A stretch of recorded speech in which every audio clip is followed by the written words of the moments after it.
Welcome to the Femme Fatal, a true crime podcast with an astrology twist.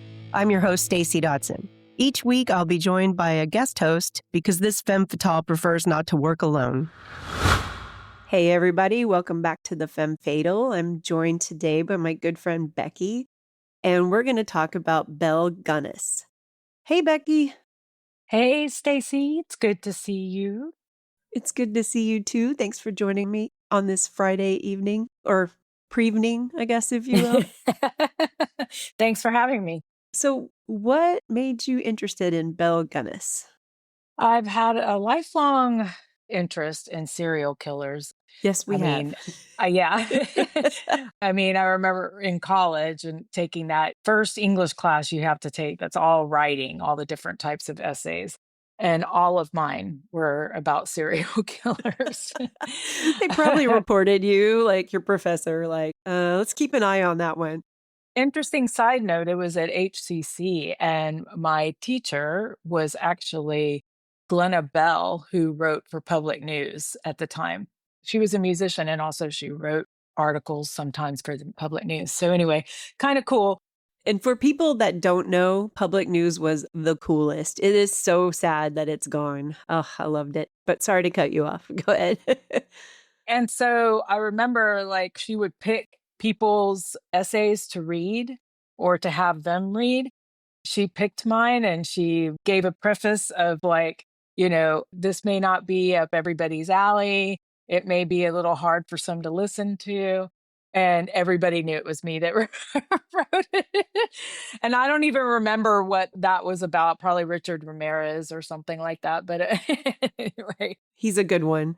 To get back to why Belle Gunness, it's because really she is one of America's most prolific serial killers. It's believed that she killed between 14 and 40 people. And if you're thinking about, she's one of the first women documented for this many people. It's pretty crazy. Yes. Let's get in. Let's dive in. Belle Gunness, who is also often called Hell's Belle, is, as I said, one of America's most prolific serial killers. Mysterious as well, because we'll talk about it more later on, but she has never been found. And so it's pretty interesting. She's a Norwegian immigrant who settled in the Midwest.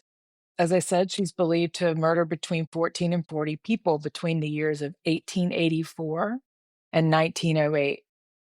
The alleged murders included husbands, her children, and numerous suitors who were attracted by personal ads that she would place in the Norwegian language newspapers. Oh, I didn't know that. I also didn't know about the kids. I thought it was just men. No kids. And I don't think she actually gave birth to any children. These were children that were adopted or even her husband's kids. Oh, okay. Now that makes sense. Yeah. Her story is a mix of insurance fraud, Lonely Hearts ads, and a disappearance that remains unsolved to this day. Yeah. In her early life, she was born Brynhild Paulstatter Sturset on November 11th, 1859, in an impoverished farming community in Norway. She was the youngest of 8 children, and her father was a stonemason. At the age of 14, she began saving money to come to America, and she worked in neighborhood farms where she milked and herded cattle. In 1881, she came to the United States, arrived in Chicago, Illinois, and the name on the log was recorded as Belle in the passenger log. So obviously she had changed her name. She ended up in Chicago meeting up with her older sister. And that's where she met her first husband, Mads Sorensen. But before she embarked on her notorious life of crime, she worked as a domestic servant and later took a job cutting up animal carcasses at the butcher's shop, which would be a lot of help later on. Yeah. You get to desensitize yourself enough, Yeah. So Her early life was also marked by a suspicious pattern of tragedies that were followed by insurance payouts. So, her and Mads, they had a business and a home, and both their business and their home burned down in separate incidents. In both cases, she collected the insurance money. Oh, she did have babies. Sorry. Two of her infants died of acute colitis, Oh, which I guess that's like severe stomach issues, right? And so whether they determined what caused it or not, I don't know, but that's what's listed as how they died.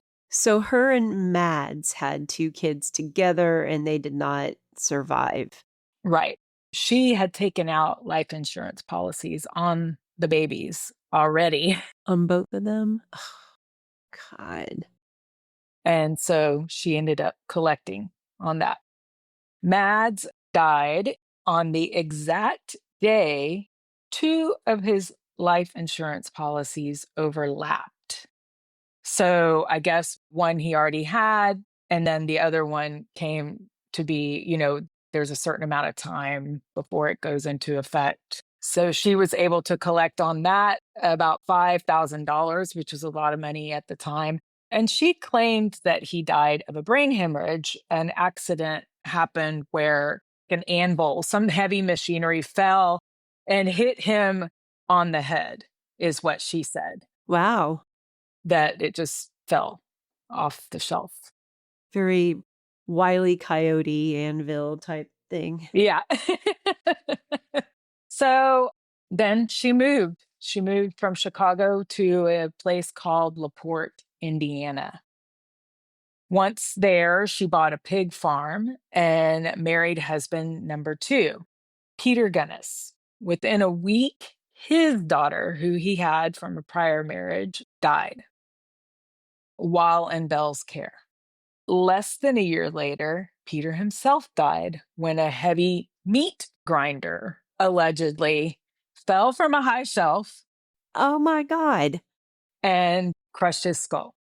At that point, Belle collected $3,000 from that insurance payout. Okay. So again, it doesn't sound like a lot to us right now, but Back then, I'm sure it was a ton. yeah. So after Peter's death, she began placing ads in the Norwegian language newspapers to find a new husband. And her ads were like really direct. I looked up to find out if I could like find any of the wording or find any pictures of the ads. And I found this one. It was like personal. Comely widow who owns a large farm in one of the finest districts in LaPorte County, Indiana, desires to make the acquaintance of a gentleman equally well provided, Ah, with view of joining fortunes. Triflers need not apply. triflers. That's a great word. It's totally funny. So she's like Craigslist right there. Yeah, totally. And I mean, the fact that she's advertising, hey, I'm not much to look at, Yeah. but I own this stuff, and let's get our stuff together and have a lot of money. Yeah. So men would come to the farm with their life savings in hand, ready to marry her and live a comfortable life, but none ever left. Yeah. None were ever seen again. Yeah. They didn't leave the house and nobody knew of their whereabouts. Actually, did they officially ever get married? She only married Gunness. No, yeah. She had many other men that came through that, but I mean, basically, she just got them there and within days they were Gone. gone. Yeah. Yeah. No chance to get married. So in April 1908, the farmhouse burned down to the ground. And in the ruins, the investigators found the bodies of Belle's 3 children and a headless female corpse. While digging through the property, specifically in the hog pen and the garden area, authorities found remains of at least 11 more people. Dismembered bodies of suitors who had responded to her ads, and the body of her former foster daughter, Jenny Olson. Belle had said at one point that she was away at school when people asked for her because she had been missing for a while. The bodies were found. The headless female was found, no head found anywhere. on the property. So it's assumed that the headless woman is Belle. And of course, her 3 children are there. So that's that. And nobody has seen or heard from her since. Right. And wouldn't now, anyways, but yeah. So there's suspicion that she just did that on her own. I mean, obviously, you mentioned the fires in the beginning. So she knew how to set a fire. That's right. There's a lot of talk about it's a legend, the legend of Belle Gunness, but whether she actually died in the fire. And there were a lot of clues that suggested that the headless body wasn't hers. One was the size, that the body was lots smaller than Belle. Belle was not a small woman. She was like almost 6 foot, right? Yeah. And a heavier, stocky, strong woman, worked the farm and to chop people up into tiny pieces, I guess. There is the head part of the height that was missing. It's Right. terrible. Yeah, that's right. But I think, they mentioned too, not just the height, but like the weight. The actual size of the person was not large enough to have been her. The missing head, of course, is a mystery. It was never found, and it leads many to believe that she just murdered somebody else, of course, and put them in there to look like her. And whatever may have happened to the head, who knows? Yeah. And then she had a hired hand. His name was Ray Lamphere. And he was convicted of arson, but not murder, because he was the only person that they could find that may have been responsible for doing this. And since at first they didn't necessarily suspect her, they were looking for somebody who would have done this because they find a dead woman and her children. And so he was the one that the guilt fell on. But on his deathbed, he claimed that Belle had orchestrated the whole thing and had escaped with her money. So he, lived out his life convicted of the arson, and then in the end said that she planned it all. I know, and I don't know why he would have made that up if it wasn't true. And especially like if it's like, you hear people when they're dying, they want to tell the truth and come clean Yes. about things. It's likely that she paid him a lot of money, maybe, or what he thought to be a lot of money at the time to help her. And so he did it and then got caught. Yeah. Since, we have more access to DNA, I haven't noticed, I actually did do a little bit of searching to find out if there'd been any more recent tests conducted. But the one I read about was from 2008. And it came up as inconclusive that that body or the whatever remains of that body was hers or not. So they didn't have enough information. I would wonder what they used to test it again. So they had to excavate her, or I don't know. Yeah. And so then they just, bone. It's amazing. Like when you think about bone and if there's hair left and all the way people can be connected. Yeah. And what they can get out of the DNA. Now, this was 2008.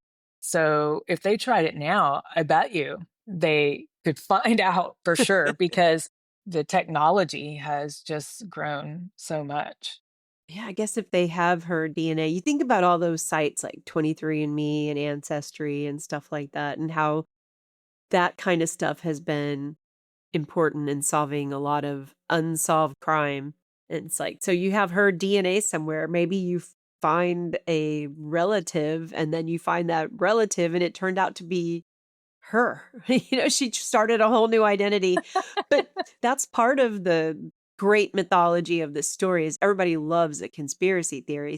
For sure. And like, it's probably some women out there as women were like, yeah, wow, she got away with it. Yeah. They had to prosecute a man because they never thought women would do stuff like this. Exactly. That's right. And it's her own children. And, even though there's all kinds of evidence and strange happenings in her life, it seems impossible that a woman would do such a thing. So I did a little research when they discovered the bodies. People were like selling food and trinkets. Yes. outside to people like that were going to come try to see the house and property. Yeah. So it was like a circus event. This was like a big deal. This is a small rural area. It's not like living in the city where there's crime all the time. And I mean, there were kids out there, riding their bikes around, playing. I mean, What was it, like 48 acres or something? yeah. And people just watching them excavate these bodies and pieces of bodies. Yeah. It's like, oh Uh, gosh. I mean, entertainment, however it's basically would be like watching Game of Thrones or something right now. yeah, instead of binging a docuseries on Netflix that she would most definitely get immediately after that. Yes. It's like they get to go there. But there was also, I found there was a ballad that was written about her. People sung it to the tune of Careless Love, which I do not know what that song is, but if anybody wants to like go find a good old song, Careless Love, and sing the Belle Gunness ballad, I put some lyrics here. So, tells Belle Gunness, the black widow of the heartland, she and love will never be together. A sick, twisted joker, her heart beats in wild rapture. They all came to stay forever. Sheriff Smutzer's man was the inquirin kind. No G, of course, inquirin. Inquiring. Inquiring kind. And he wondered the reason Belle's head they couldn't find. Soon the mystery began to unwind. All they had to do was ask questions. And apparently, or this is actually a lyric, apparently Belle wrote her last will a day before, afraid her life was not too safe anymore. A jealous man she personally threw out her door, promised he'd return and burn her house down. There's a lot more to the song. So a band, like kind of a death metal band, Macabre, have you heard of them? Yeah. Uh-huh. They took some of those lyrics from that ballad and they wrote a song called Bella the Butcher. Oh, I listened to that one. Yeah. And I was reading the lyrics. I was like, oh my gosh. Okay. And then there's actually this Tennessee Jet guy. Uh-huh. It's not that old of a song. I'm curious about whether that is to the actual tune of the original song. There's no documentation on who wrote it. So, I'm probably like, we could just record it too. I don't think we have to pay any royalties to Right? anybody. Yeah.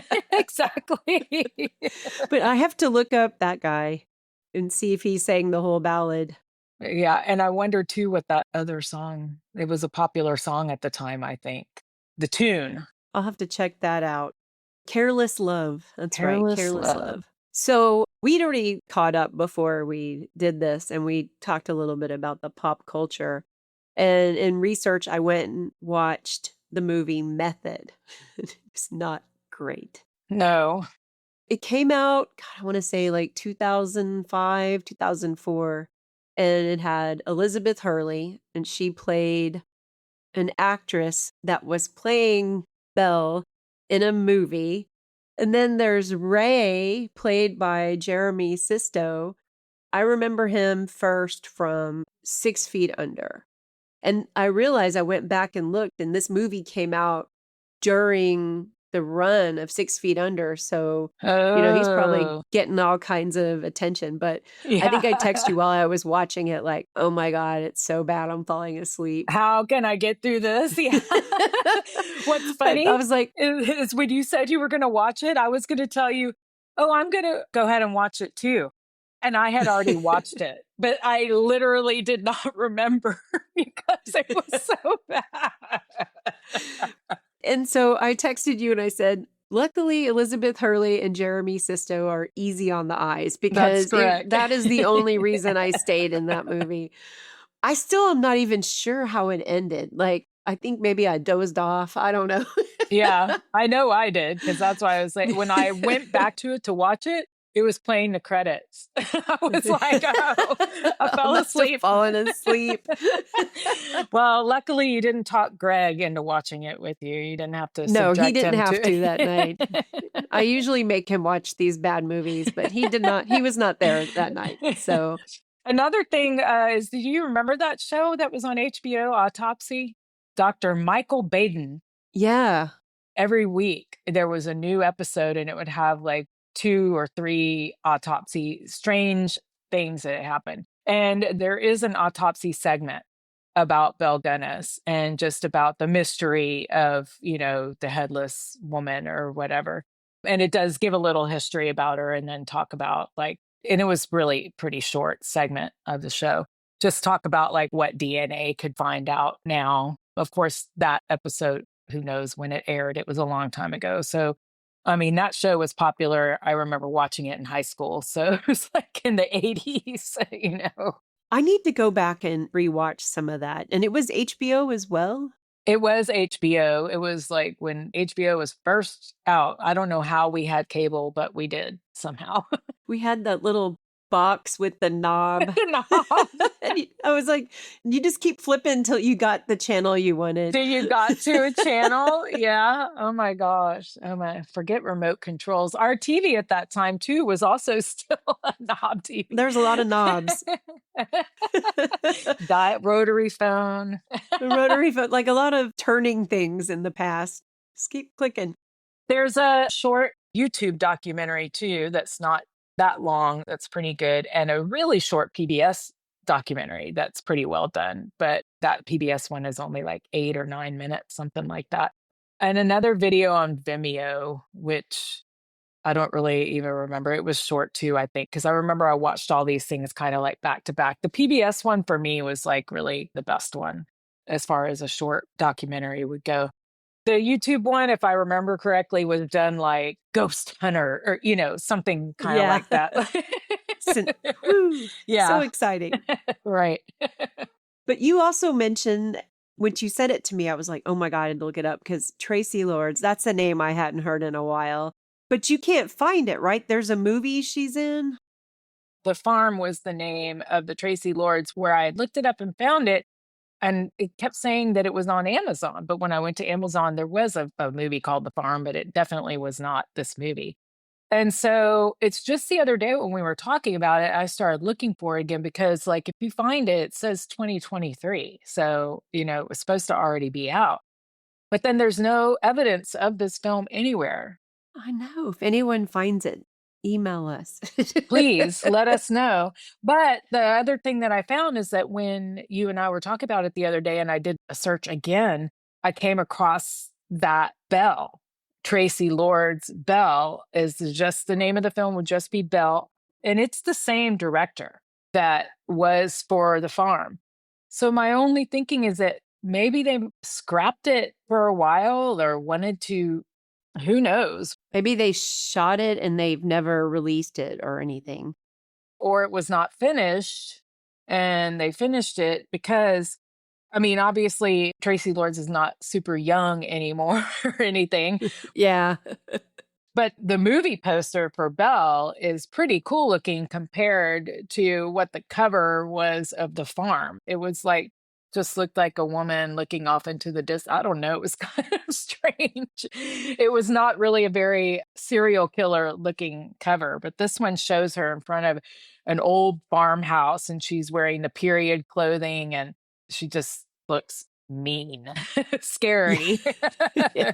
I wonder if she had anything to do with producing that or why she's starring in it, because she kind of just disappeared for a little while. Yeah, it's an artist rendering. It's the cover. It's not a photograph per se, but she looks really like older, a lot older. Yeah. But they would probably naturally make her appear that way for this to be more worn looking, Farm life hard. Yeah. Anyway, yeah, if anybody knows any information about this movie, I would love to know. I did see that there is a LaPorte County Historical Society Museum that has a Belle Gunness exhibit with artifacts from the farm, including a piece of the actual chicken coop. Wow. So if we ever take a trip to LaPorte. That's right. Road trip. That would be fun. Some weird serial killer museum type road trip. Yeah. Like for that movie. What was that movie with Brad Pitt and Juliette Lewis? It was California with the K. Yes. Is that that's right? California yes, with the K. You're so okay. right. Yeah. Yeah. So like they were going around because he was a photographer he and his girlfriend were going to different sites of famous murders or infamous murders or something. And then they ran into serial killers. Yeah, it was a good movie. God, that was a long time ago. That was a really good movie. I'll have to revisit that one. Hey, earlier you mentioned that episode of Autopsy, and I had watched it in preparation for this episode. One thing that really stood out to me was the theory that Belle Gunness may not have died in that farmhouse fire at all and was actually found years later living under the name Esther Carlson. Yeah, Autopsy dives into one of the biggest mysteries surrounding Belle. Officially, authorities concluded that Belle died in the fire at her Indiana farm in 1908. But decades later, in 1931, a woman named Esther Carlson died in Los Angeles, and one of her friends came forward with an incredible claim that Esther was actually Belle Gunness, living under an assumed identity. And that friend was a neighbor who supposedly was assisting Esther in the commission of her crimes and said that Esther had told her that she was Belle Gunness. Oh, but there was also some evidence, right, that made police take the theory seriously? Yeah, so there was. So Esther died of tuberculosis before she could go on trial. There were people living in Los Angeles at the time that had lived in LaPorte and knew Belle when they lived in LaPorte. One of these women saw Esther's photo in the paper and recognized and identified her as Belle Gunness. And this led investigators to search Esther's room, where they found photographs among her belongings that appeared to connect her to Belle, including a photo of Belle's daughters.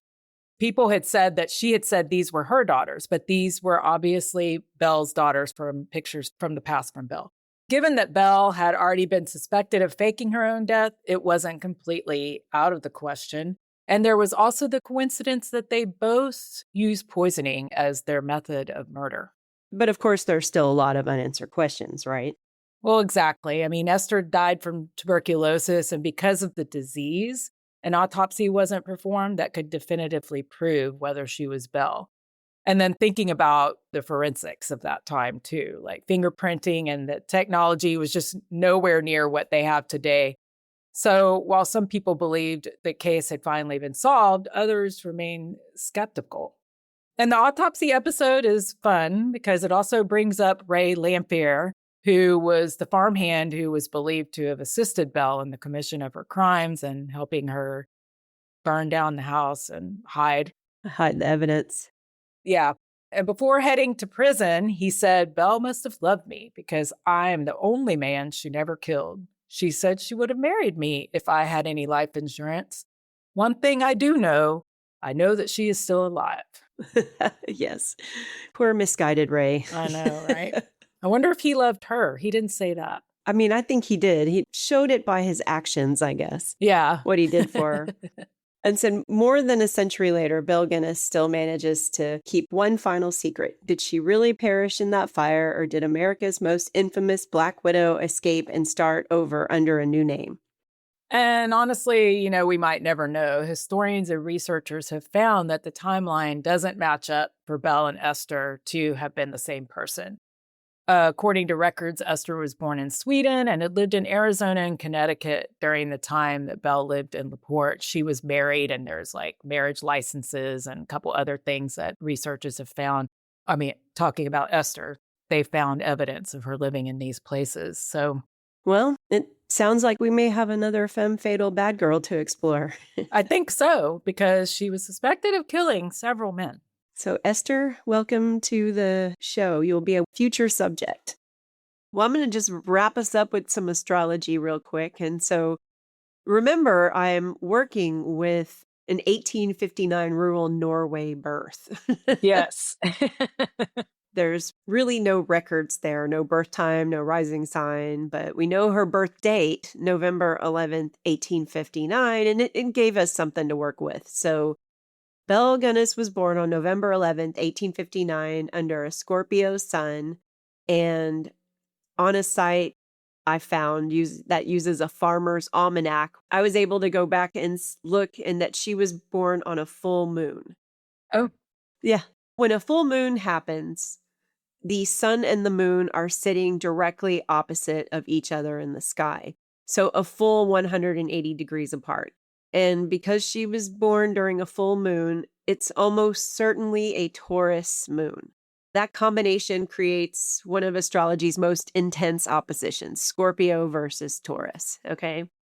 And Scorpio is associated with secrecy, power, transformation, and what lies beneath the surface. It's a sign that wants to know where the money is hidden, what people are concealing, and how power operates behind closed doors. Well, that fits her very well, doesn't it? Very, very much. Didn't she ask people to sew the money in their clothes or something like that? Yeah. She was worried about them getting robbed partially, but that she wanted them to have it hidden. To hide their money. Yeah. I don't know what her other intention behind that was. Any other intention could be other than hiding from thieves or keeping them from spending it on the way or somebody else giving it to somebody else. Who knows? Oh, maybe like if someone had come across them, they wouldn't think they had that much value on them, that she knew where the value is. Or I don't know. I'm going to get back into astrology. Okay, where did I stop? Scorpio energy is drawn to extremes: life and death, loyalty and betrayal, intimacy and destruction. So Belle's story is drenched in Scorpio symbolism: insurance payouts, secret graves, false identities, missing bodies, and a farmhouse that literally burned to the ground. Yeah. Power and money. Power and money. Even the lingering question of whether she escaped feels incredibly Scorpio coded as well. Her legend survives because nothing about it ever feels fully resolved. Now to that full moon opposition, okay? Across the zodiac sits Taurus, the sign associated with land, possessions, comfort, security, and survival. And Belle didn't stalk the city streets or choose notoriety. She built a farm. She acquired property. She advertised for financially secure husbands again and again, and investigators found money and material security at the center of her alleged crimes.